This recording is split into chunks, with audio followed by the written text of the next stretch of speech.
Matriz Online Radio Station. Ya estamos en señal de prueba. Escucha nuestra señal de prueba. Matriz Online Radio Station. Dale clic aquí. Matriz Online Radio Station. La radio independiente. Con excelente música, información, opinión, boletines informativos y entrevistas. Muy pronto. Solo dale clic. Dale clic aquí. Matriz Online Radio Station. Muy pronto empezaremos. Quédate con nosotros.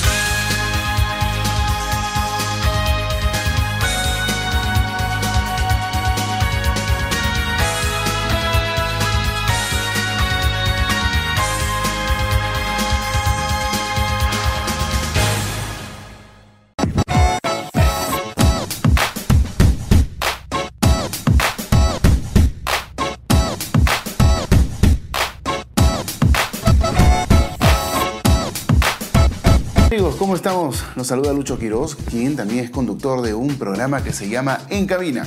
Los invito martes, jueves, sábados y domingos. Martes y jueves de 9 a 11 de la noche, sábados y domingos de 7 a 9 de la noche, aquí en Canal 3, canal exclusivo de Cable Andino. Les voy a presentar cosas de radio, sí, todo ese secretismo que hay a través de la radio. Ese secretismo me refiero a qué hay, qué pasa, qué sucede. Bueno, las cosas que siempre ocurren a través de las estaciones de radio, detrás del micrófono. Y bueno, historias, entrevistas, crónicas, muchas cosas que vamos a ir presentando a lo largo de este interesante programa, que además de esto, para quienes quieren saber un poco de locución y de qué es lo que se hace en la radio, también vamos a estar trabajando algunos ejercicios para que uno pueda ser un mejor locutor o una mejor persona preparada en este tema y trabajar de repente mejor en la radio. Quien sea aficionado, pues también puede verlo, porque va a aprender un poco más y va a saber qué es lo que ocurre siempre en cabina. Los espero aquí en el programa, como siempre, a través de Canal 3, canal exclusivo de Cable Andino.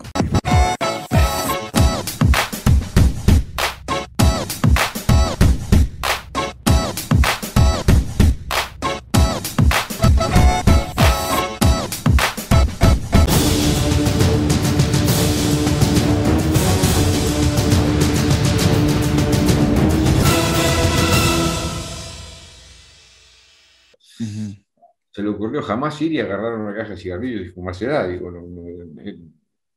que no se le pasaba por la mente eso. Digamos que había un respeto a todos, ¿no? En general. Sí, los encendedores, no usarlos porque sí, digo, porque se gastaban y nos íbamos a quedar sin fuego para prender los cigarrillos. Yo qué sé, todo se guardaba, lo que servía estaba guardado y no se tocaba.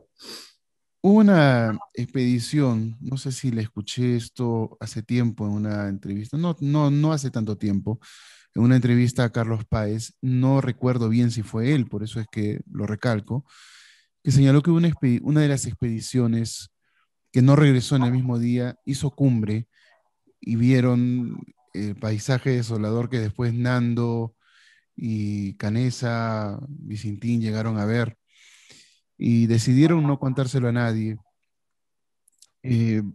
¿Usted se enteró de eso estando en la montaña o se enteró después? No, eso fue Servino que lo dijo. Pero no, las expediciones ya fueron, Daniel Maspons, esa expedición fue el día 11, al otro día de escuchar la noticia que salieron como locos a subir la montaña más para arriba. Y la montaña, cuando uno la mira, uno ve hasta acá, pero acá hay un escalón y después sigue para arriba. Nosotros veíamos hasta acá, o sea que ellos, una vez que pasaron aquí, siguieron subiendo, ya no los vimos más. Y no llegaron a la noche y aparecieron a la otra mañana. Y Servino, después, mucho tiempo después, dijo que él había visto que era todo igual y que no nos contó la verdad porque tenía miedo de desilusionarnos y demás. Pero era evidente que Servino no vio nada porque se había quedado ciego. O sea que eso que dice es un invento. Ujú. El que sí me lo dijo a mí fue Turcati. Turcati tenía un año menos que yo, era de los Numa mayores Turcati. también, y le pregunté, le digo, Numa, contame la verdad, y me dice, hasta donde llegamos nosotros, se, se sigue viendo lo mismo, son montañas y montañas y montañas. Ujú. Bueno, Numa fue el último en fallecer antes del rescate, ¿verdad? Sí. Ujú. Lo Sí, de Numa Numa, fue, Numa fue el detonante para que saliera esa última expedición. ujú. Pero Estaba todo pronto. lo de Numa fue un fallo orgánico, fue porque se vino moralmente abajo. No, no, Numa perdió la esperanza y se murió. Ujú. Eso Por eso demuestra. yo siempre digo que no se puede vivir sin esperanza y sin amigos. Ujú. Sí, pues es la verdad. Numa Turcati fallece poco antes de que salgan a la expedición. El- ¿Cómo fue que gestionaban el día a día después de cada cosa que les ocurría? Eh, el tema de creer que los iban a rescatar, saber que no los van a rescatar, la avalancha, el hecho mismo de haber decidido comer carne humana. ¿Cómo fue que comenzaron a gestionarlo entre ustedes para que esto resultara, digamos, de una manera llevadera y exitosa? Es que no es, uno dice 72 días y de repente parece poco, pero A mí me parece 72 mucho, la días verdad. en esas condiciones, ahí un segundo es una eternidad, digo, y siempre había algo que hacer, digo, porque siempre nos pasaba algo. Armábamos una expedición y fracasaba, nos venía la luz, siempre nos pasaba algo. Ujú, Y por eso siempre estábamos trabajando, siempre estábamos planificando y viendo y bueno, y aprendiendo de los errores. ujú, Y además tomar decisiones en esas condiciones, decisiones de para quién, para dónde se va a ir o demás, eran decisiones que había que meditarlas mucho, digo, porque si uno era racional, la lógica era decir, no podemos salir de acá.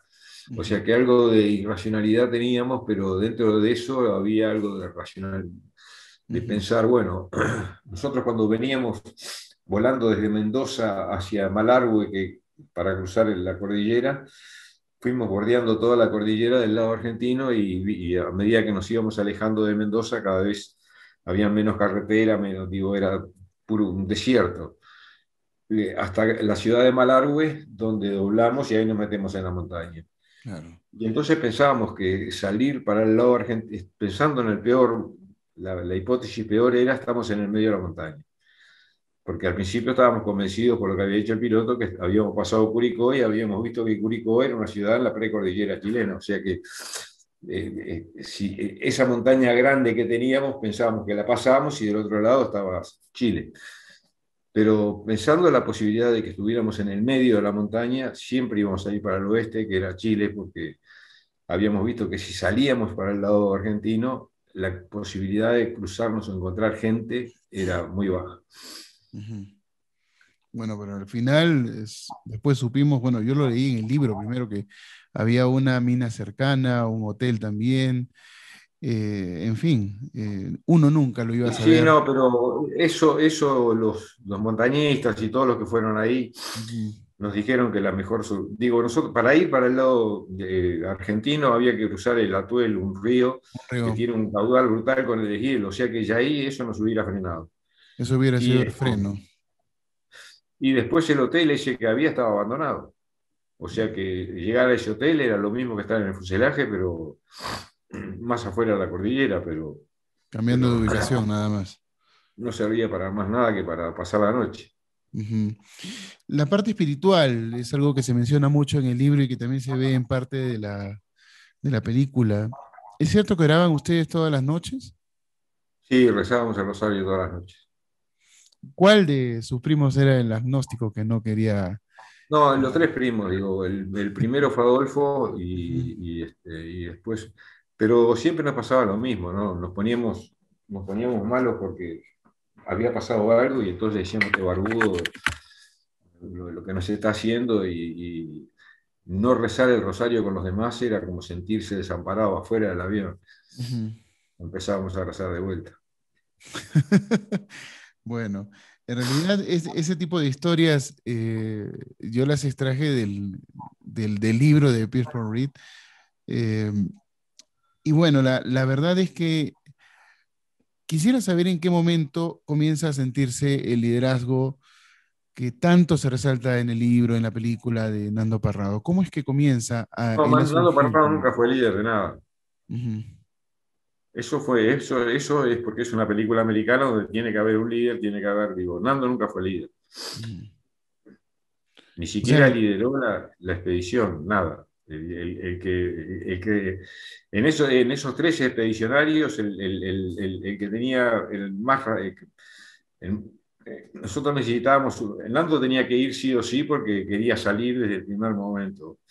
Y bueno, y a él lo iban a acompañar a otros dos, que fueron Vicentini y Canesi. Canesi era el más racional, el ujú. que la prueba está que Canesi era el que no quería salir, quería esperar un poco más de tiempo. Y cuando muere Numa le dijimos, bueno, mirá, todos estos están en las mismas condiciones de Numa, hay que salir ya o ya. Pero Nando nunca fue líder. Bueno, entonces tenemos una visión bastante equivocada de Nando Parrado, no solamente por la No, no, película, la porque en división, el libro pero en el libro Viven tampoco dice que Nando Parrado fue líder. se lo siente como, yo al menos lo sentí un La poco, ¿no? película Live Ujú. teóricamente está hecha sobre, sobre el libro Viven, porque Sobre el son los libro, por derechos supuesto. que nosotros regalamos en aquel momento, que después la editorial los vendió. Ujú. Pero Nando, bueno, y ahí lo ponen como líder, pero Nando nunca fue líder. Nando nunca dio una orden de nada, nada. Digo, Ujú. Nando era el más sumiso de todos. El más sumiso o de repente la persona más No, el más tranquila? tranquilo, digo. Ujú. Bueno, pues sumiso a tranquilo hay una diferencia, ¿no? Esto para que se entienda un poco aquí. A veces utilizamos palabras en un país o en otro y tal vez el significado No, práctico no, no el es más tranquilo, exactamente el mismo, el que ¿no? no molestaba a nadie, Ujú, no tenía problemas con nadie, digo. ujú. Pero Nando, la cabeza de Nando nunca estuvo en el avión, él no sabía lo que pasaba en el avión, él estaba en las expediciones, cuando salían y pensando en salir y en salir. Ujú. O sea, esa parte sí fue cierta, ¿no? Ahora, la capacidad mental de Nando de estar pensando en salir, esa quizá fue la parte admirable que se volcó en una figura típica de un líder, ¿verdad? Pero hábleme un poco acerca de los expedicionarios. ¿Eh? Eh, de todos los expedicionarios, ¿cuál de ellos le pareció de repente el más fuerte mentalmente? Esa persona que, más allá de lo de Canesa, que era racional, alguien que además de Vicentín pudo haber acompañado y de repente no llegó a Los que estar. no fueron, digo, no, los que estaban en mejores condiciones para ir eran esos tres, Ujú. digo, física y mentalmente. O sea, ningún otro de los expedicionarios llegó a tener esa fortaleza física y mental No, en no, su no, determinado nosotros los momento. probamos, digo, se habían anotado Ujú. ocho y quedaron ellos tres. Los otros cinco se fueron autoeliminando. Se dieron cuenta que no podían. Claro. ¿Cuál fue la participación de Roy Harley aquí en medio de todo esto? Se lo ve un tipo bastante fuerte, muy decidido en lo que hace, muy seguro en lo que hace. Dentro de la montaña, ¿cuál fue su rol, su comportamiento? Bueno, Roy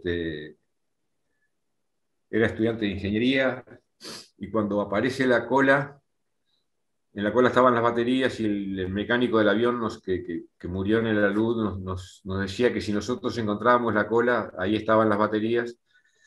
Porque al principio nosotros pensamos que el avión se había partido a la mitad y que en la otra mitad estaban los que faltaban. Y bueno, después cuando sale esa expedición que encuentra la cola, porque el avión cae no por la pendiente natural, sino que por la inercia y la velocidad que traía, corta la montaña. Y la cola, que era más livianita, se va para el otro costado y queda más abajo. Y en la cola estaban las baterías y entonces había que sacar la radio del avión para llevarla a las baterías y conectarla ahí para que anduviera. Y bueno, la información que nos había dado el piloto era equivocada, pues esa radio no andaba con las baterías, andaba con el generador del avión, tenía un generador de 110 volts. Claro, un transformador. Pero de todas maneras nos vino bien eso porque eso bajó la ansiedad del grupo de salir, porque nosotros sabíamos que no estábamos en condiciones de salir todavía, porque todavía nevaba y pasar la noche afuera del avión no se podía. Ujú. Ya lo habíamos visto con esa expedición de Cervino y bueno, teníamos que esperar un poco que se asentara más el tiempo. Ujú. Y Roy fue el que nosotros le dijimos que tenía que encargarse de hacer andar la radio, y entonces bajó a la cola y estuvo ahí como 3 o 4 días tratando de hacer lo imposible, y bueno, y no se pudo hacer Encenderla. nada. Nunca iba a poder por el tema del transformador, obviamente, ¿no? Daniel, ¿usted fue una de las primeras personas que subió al helicóptero el día del rescate en la montaña o fue de aquellos que se quedaron un día No, más? no, yo me fui nosotros pensamos que cuando venían los helicópteros, estábamos todos esperando yo lo estaba escuchando por la radio, Ujú. y sabíamos que ya estaban saliendo, que estaban llegando, y la idea era, pensamos que los helicópteros se iban a posar ahí, y ahí íbamos a llevar a los que estaban más embromados, y después nos dimos cuenta que no podían bajar porque se enterraban en la nieve. Ujú. Además, la montaña tenía su pendiente, y entonces nos andaban por arriba y se arrimaban y se alejaban, pues tiraban unas balizas de humo para ver el viento a nivel de piso, porque Ujú. ahí el viento que va cambiando de lado según la altura. Y entonces llevábamos con mi primo Eduardo a Roy. Baja el helicóptero, que casi bueno, Roy salió volando y con la trampa y yo me quedo ahí tirado en la nieve, y se me viene el helicóptero encima, y pensé que me achataba, y ahí veo una mano que sale bueno, me agarro esa mano y era Nando que venía en ese helicóptero. Y Ujú. ahí en ese helicóptero salimos Nando, que fue a mostrar a los pilotos dónde estábamos, que ellos no creían que era una locura, que era imposible, que era Ujú. mentira, que no creían que estuviéramos ahí, Claro. que estábamos ahí. Y, y ya estaba Mangino, que había subido antes, Ujú. y bueno, y nos sacan a los primeros, y la idea era volver a sacar el resto, pero la salida fue tan difícil. Los pilotos de los dos helicópteros eran los pilotos que tenían más rescates en la montaña. Uno era el piloto de Allende, Ujú. tenía una experiencia brutal, y bueno, después los vimos varias veces y vinieron inclusive acá a Montevideo, y nos dijeron siempre que de todos los rescates que había, tenían cientos de rescates en la montaña, de todos los que habían hecho, los rescates que habían hecho, como el nuestro, ninguno. Ujú. Y entonces ahí resolvieron que no iban a volver ese día, porque ya ahí habían dejado rescatistas con comida y Así una es. carpita y no sé cuántas cosas más, y Ujú. entonces que iban a volver al otro día. Claro. Y Mangino dijo alguna vez que él no se fracturó una pierna, si no me equivoco. Él no caminó durante los 72 días, pero ese día saltó al helicóptero, ¿no? sí, ese día salió corriendo. ¿Y cómo fue con Bobby François, que él también estuvo fracturado o zafado de cadera, si no me equivoco? No, François no tenía nada.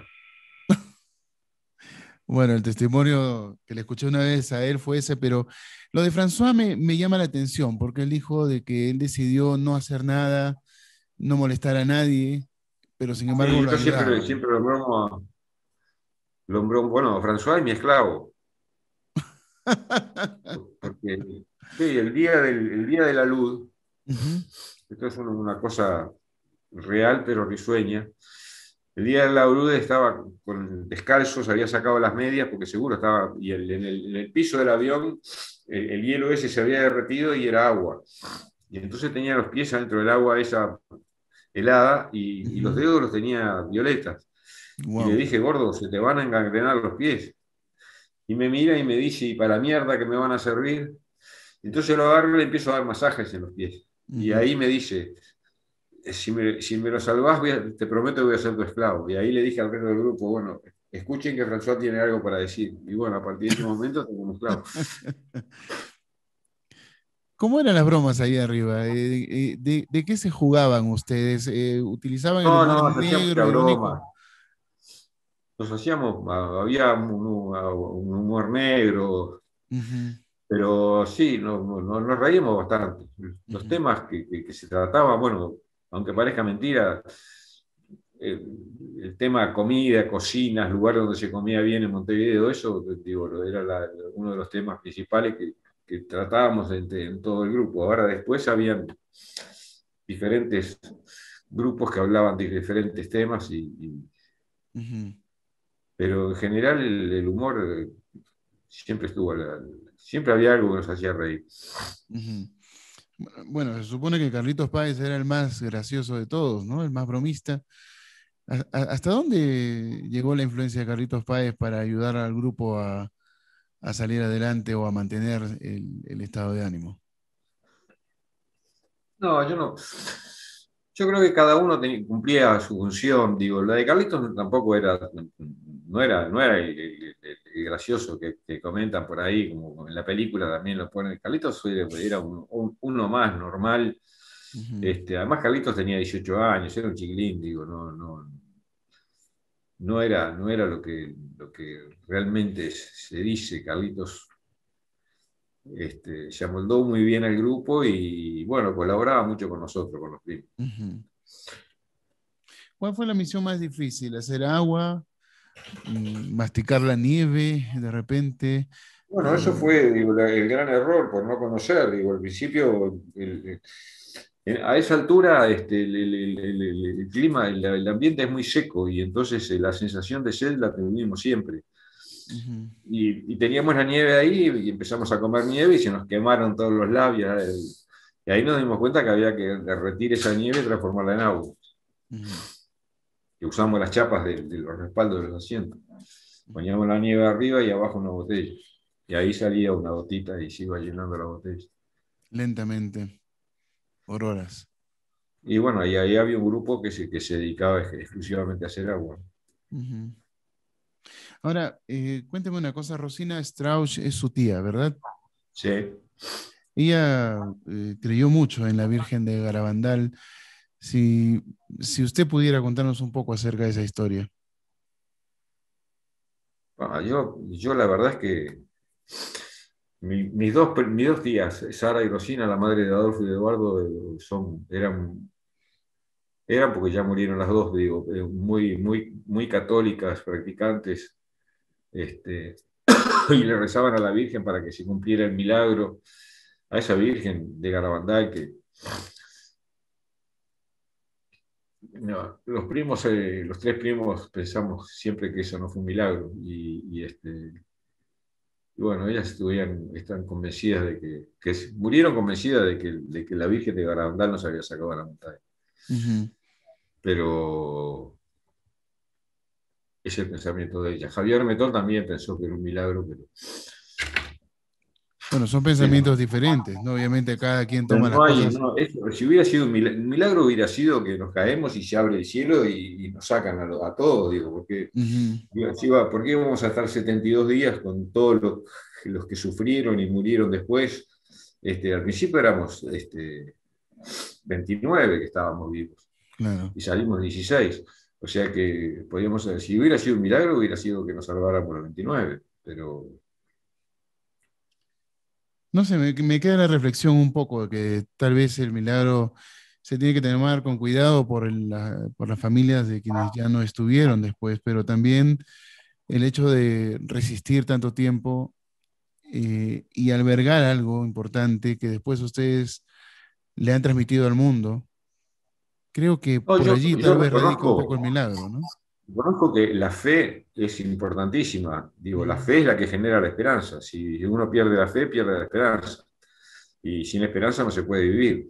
O ujú, sea, pero la fe, como el convencimiento total y absoluto que depositamos en algo o en alguien. Digo, en este caso, la mía era fe religiosa. ujú, Digo, yo hablaba con el barbudo todos los días. Sigo ujú, hablando, digo. Ahí hubo una relación diferente a la que habíamos tenido en la educación católica del colegio y demás, digo, No más de- catecismo, era otra cosa. yo en ese tiempo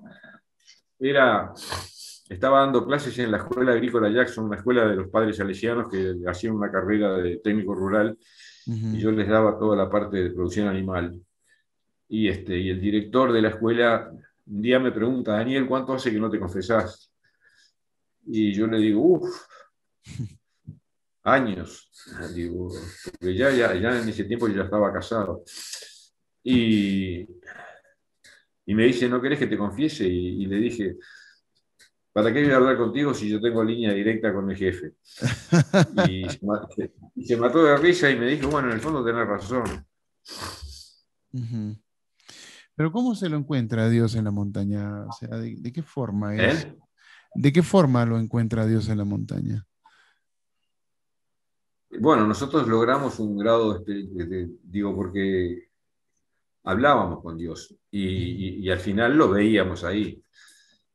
El grado ese grado de espiritualidad que logramos todos, no lo vamos a lograr nunca más. Eso fue el recuerdo mejor que me quedó de la montaña. Por eso yo siempre digo que en la montaña pasé lo peor y lo mejor. Ujú. Grado de espiritualidad. Es decir, yo, Éramos, yo puedo ser creyente, yo éramos monjes, puedo, sí, ¿eh? yo digo, yo puedo ser creyente, Éramos todos. puedo decir que oro, que hablo con Dios también, pero no puedo decir que tengo un grado de espiritualidad, pero en la montaña, de repente por el silencio, por la No, no, soledad, por lo que pero pasó, yo pienso ¿cómo fue? en esos monjes que se aíslan, que se van a esos conventos en el medio de la nada, y ahí logran ese estado que teníamos nosotros ahí adentro. Y sobre todo cuando te están pasando las cosas que te están pasando, que te viene una luz, que te caen piedras, digo, eso te mueve, digo, y ahí hablas con el barbudo y decís: no, pará un poquito, aflojale. Ujú, ujú, comprendo. ¿Cuál de las, cuál de los fallecimientos de los amigos suyos ahí arriba fue el que más le dolió? El de Bajo Chavarro. El de Vasco. Y además del de él, algún otro que de repente haya marcado de una manera diferente, no digo que le haya dolido más, pero sí le haya marcado de una manera distinta. No, los demás lo sentía como siento cualquier muerte, ¿no? La de Daniel, yo, que era Ujú, primo de mis primos, y yo, digo, hasta el día de hoy, con el hermano Daniel, Miguel, que es de mi misma edad, ujú, hicimos toda la primaria, la secundaria y la facultad juntos, nos recibimos juntos de agrónomos los dos. Y Daniel era 2 años menor, era de la edad de Adolfo, y bueno, murió, iba conmigo y quería sentarse en la ventanilla y se fue al asiento de adelante, que estaba libre, y no ujú, se puso el cinturón, y cuando el accidente se lo chupó el vacío. ujú.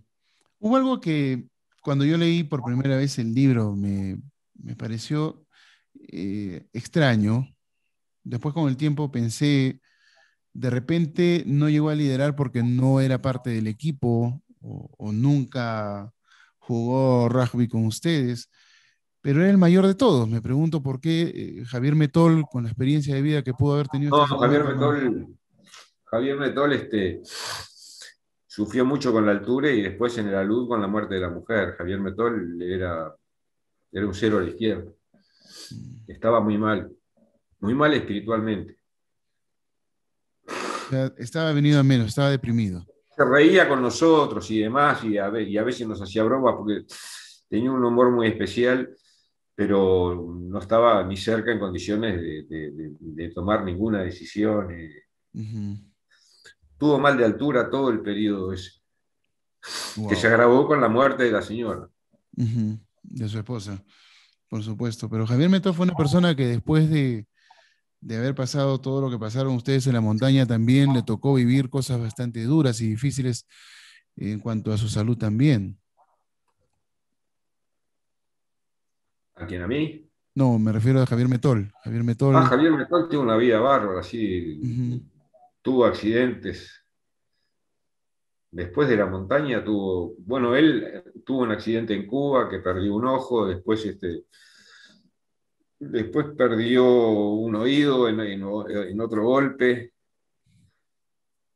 Ujú. Después chocó con fue a cruzar una calle sin mirar y se lo llevó puesto un camión y ahí también quedó medio tirulato.